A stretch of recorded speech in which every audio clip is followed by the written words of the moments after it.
তো স্বামী তো স্বামীই হয়, স্বামী বইয়ের সব সহ্য করতে পারে, বাট বইয়ের দুই চোখের পানি সহ্য করতে পারে না। ঠিক কিনা বলেন যুবক ভাই? তোমার সুখের সময়েরও সাথী আমি, দুঃখের সময়ের সাথীও আমি। ঠিক কিনা বলে? আমি যদি মরে যাই, তুমি কোনোদিন দ্বিতীয় বিয়ে করবা না তো?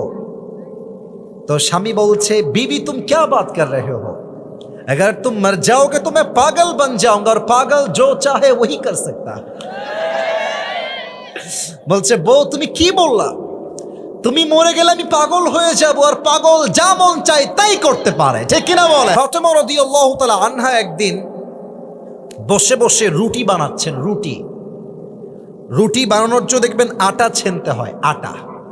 তো উনি বসে বসে আটা ছেনছেন, আলী ঘরে প্রবেশ করেছে। তো আলী খুব খেয়াল করে দেখছে ফাতেমা রুটি বানাবে, আটা ছেঁকছে।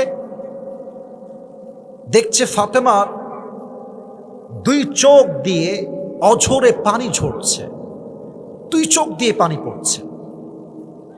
তো স্বামী তো স্বামীই হয়, স্বামী বইয়ের সব সহ্য করতে পারে, বাট বইয়ের দুই চোখের পানি সহ্য করতে পারে না। ঠিক কিনা বলেন যুবক ভাই?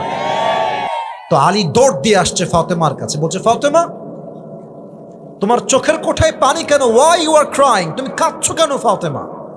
ফাতেমা বলছে, কিছু না, এমনি সমস্যা না, আপনি আপনার কাজ করেন। অ্যাভয়েড করছে।